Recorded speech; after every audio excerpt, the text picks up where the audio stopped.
Hello students, I am Shilpa Bansal from Government High School Guru Nanakpura.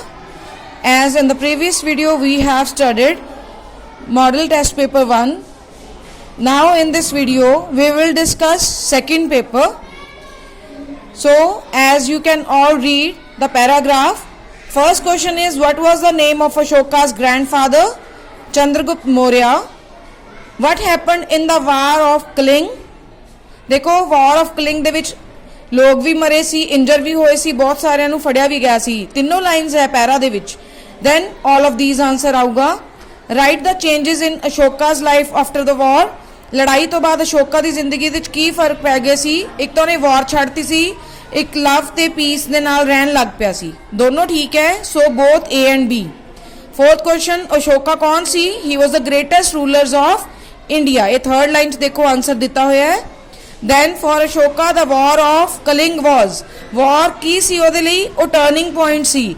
ਕਿਉਂ turning point ਸੀ? ਕਿਉਂਕਿ ਇਸ ਤੋਂ ਬਾਅਦ ਉਹਦੀ ਲਾਈਫ ਬਿਲਕੁਲ ਚੇਂਜ ਹੋ ਗਈ ਸੀ, ਉਹ ਪੀਸਫੁਲ ਬਣ ਗਿਆ ਸੀ। ਨੈਕਸਟ ਹੈ ਆਪਾਂ ਨੂੰ ਕੁਐਸਚਨਸ ਆਨੇ ਆ ਟੈਕਸਟ ਬੁੱਕ ਦੇ ਵਿੱਚੋਂ, ਜੋ ਕਿ ਟੋਟਲ 15 ਮਾਰਕਸ ਦਾ ਕੁਐਸਚਨਸ ਹੈ। ਇੱਥੇ ਕੁਐਸਚਨ 6 ਹੈ। The son of the seamstress was crying, क्योंकि उन्होंने फीवर भी सी ते उन्होंने ऑरेंजेस चाहिए सी। दो ऑप्शंस है, इस करके आंसर है डी। दैन ग्रेटेस्ट डे केड़ा हुंदा है? जदों इंसान नू अपनी वीकनेसेस दा पता लग गया या स्ट्रेंथ दा पता लगदा, जो भी मतलब when he begins to realise himself. Is 7 the A. Then 8 Della ने की खरीदिया सी जिम दे लई? Watch chain. हार्ट कादा बनया सी हैप्पी प्रिंस दा? It was made of lead. Then किन्नी मनी सेव की सी डेला ने? डेला ने $1.87 सेव किते सी।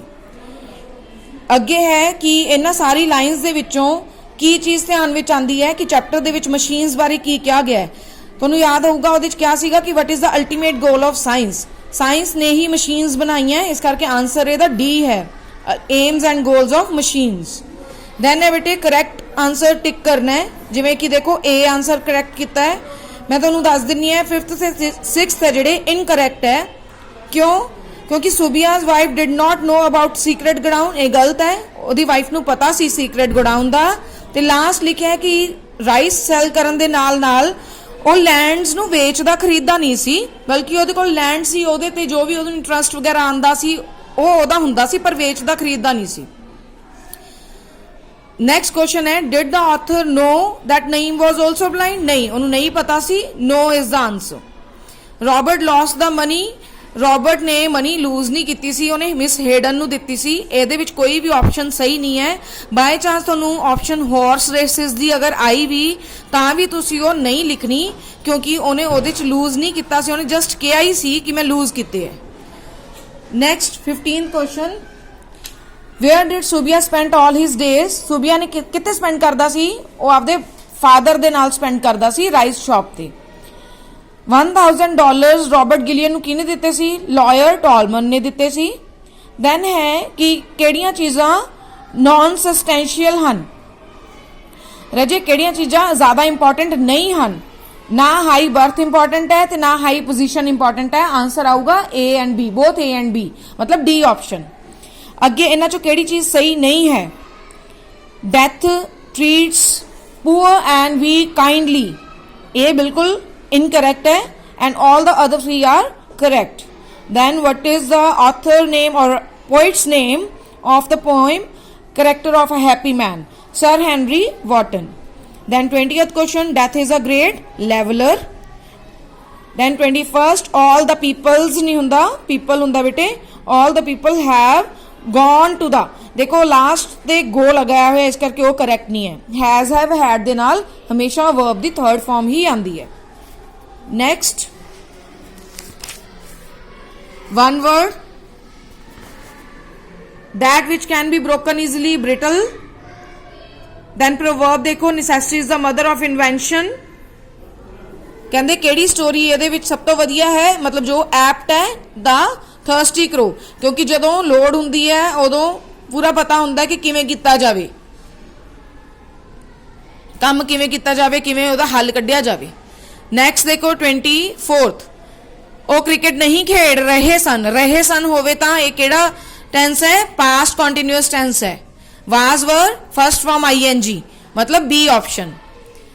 काश मैं अमीर हुंदा, जदों काश आवे वुड दैट लगदा है, would that I were rich, I दे नाल वर ही लगना है। Then my courtiers called me the happy prince, मेरे दरबारी मैनू प्रसन्न चित राजकुमार कहंदे सन, क्योंकि कॉल्ड है। What is its goal, is the टीचा की है, उद्देश्य की है। He did not buy dash honey, did not है इस करके एनी लगे। I need dash days rest, थोड़े दिन रेस्ट चाहिए, a few days rest. Next 30th question, he acceded to my request, prepositions fill करनी है। I was able to see through his trick, मतलब कि मैं देख सकता सी ओदी चाल, सी through his trick. Then non finites fill करो। आई सॉ हिम, अगर आ जाए सॉ, वॉच, बेड, ये सारे होन तो मतलब फर्स्ट फॉर्म ही लगती है, उदों टू नहीं लगता हुंदा। I saw him leaving the house, मैं देखा उन्होंने घर नूं छड्डदे होए। Then tell me what the story is, मैनू दसो ये स्टोरी की है। ये सेंटेंस केड़ा सेंटेंस है। देन 34th देखो, who broke this cup, who the by whom बनया है, ब्रोक सेकंड फॉर्म है तां करके वॉज लगे है, वॉज, दिस कप अगे आ गया, this cup. Then broke, break, broke, broken हुंदी है, ब्रोकन आ गई। When did you buy it, when was it bought by you, buy the bought बनूगा, बाय भी लगता हुंदा है, यू पिछे आ गया, डिड तो वॉज बन गया। When was it bought by you. Next है बेटे 36 क्वेश्चन आंसर है जो ਇਹਦੇ ਵਿੱਚ ਤੁਹਾਨੂੰ ਦੱਸਿਆ ਗਿਆ ਹੈ ਕਿ Samta public school in New Delhi requires cricket and hockey coaches, choose the appropriate options to prepare a suitable advertisement ਬਣਾਈ ਹੈ ਰਜੇ। ਇਹਦੇ ਵਿੱਚ ਦੇਖੋ ਪਹਿਲਾਂ, to be placed in the classified columns of the Daily Herald, stating your requirements regarding age, qualification, experience, etc. You are the principal of the school. 36 ਤੇ ਦੇਖੋ, ਸਭ ਤੋਂ ਪਹਿਲਾਂ ਉਹਨਾਂ ਨੇ ਕੀ ਲਿਖਿਆ ਹੈ, situation required, situation wanted, situation vacant, any of these three। ਆਪਾਂ ਨੂੰ ਇਹਦੇ ਵਿੱਚ ਦੱਸਿਆ ਸੀ ਰਿਕੁਆਇਰਮੈਂਟ ਮੰਗੀ ਹੈ कि कोई चीज़ खाली है, रिक्वायर चाहिए है, सानू कोच चाहिए है, मतलब ऑब्वियसली वो पोजीशन खाली है, वेकेंट है ता करके। Then Samta public school Lajpat Nagar New Delhi 37 देखो, requires the services of cricket coach and hockey coach. Then 38 दे देखो रजे, let's see the options first, कि they should have the capacity to serve for 5 years, they should have, third answer correct है वैसे, कि should have the minimum experience of 5 years in a similar capacity। it is also given in the lines ਦੇ ਵਿੱਚ ਇਹ ਚੀਜ਼ ਦਿੱਤੀ ਹੋਈ ਹੈ कि experience होना चाहिए, experience ਮੰਗਿਆ ਗਿਆ ਉੱਥੇ, qualification and experience। then next question, last question, ਇਹਦੇ ਵਿੱਚ ਇਹ ਕਿਹਾ ਗਿਆ ਹੈ ਕਿ ਇੰਟਰਸਟਿਡ ਕੈਂਡੀਡੇਟਸ ਹੈ, ਉਹਨਾਂ ਨੇ ਕੀ ਕੁਝ ਕਰਨਾ ਹੈ। ਪਹਿਲਾਂ ਤਾਂ ਉਹਨਾਂ ਨੇ ਪਹਿਲਾਂ ਅਪੀਅਰ ਹੋਣਾ ਹੈ ਇੰਟਰਵਿਊ ਲਈ, ਦੈਨ ਉਦੋਂ ਬਾਅਦ ਆਪਦਾ ਰਿਜ਼ਿਊਮੇ ਵੀ ਭੇਜਣਾ ਹੈ। ਰਿਜ਼ਿਊਮੇ ਭੇਜਣਾ ਕਾਹਦੇ ਤੇ ਹੈ, ਮੇਲ ID ਤੇ ਭੇਜਣਾ ਹੈ, ਇਸ ਕਰਕੇ ਸਾਰੀ ਹੀ ਆਪਸ਼ਨਸ ਕਰੈਕਟ ਹੈ, ਆਲ ਆਫ ਦੀਜ਼ ਆਊਗਾ। ਲਾਸਟ ਤੇ ਕੁਐਸਚਨ ਹੈ ਕਿ by the 13th of this month ਕੀ ਚੀਜ਼ ਭੇਜਣੀ ਹੈ 13th of this month, with all the testimonials। testimonials ਹੁੰਦੇ ਹੈ ਜਿਹਦੇ ਤੋਂ ਤੁਸੀਂ ਸਾਰੀ ਆਪਦੀ ਬਾਇਓਡਾਟਾ, ਰਿਜ਼ਿਊਮੇ, ਜੋ ਵੀ ਸਾਰੇ ਡਾਕੂਮੈਂਟਸ ਆ ਉਹ ਹੁੰਦੇ ਹੈ, that is known as testimonials। so this was all about the second model test paper। I hope it is clear to all of you। thank you bete।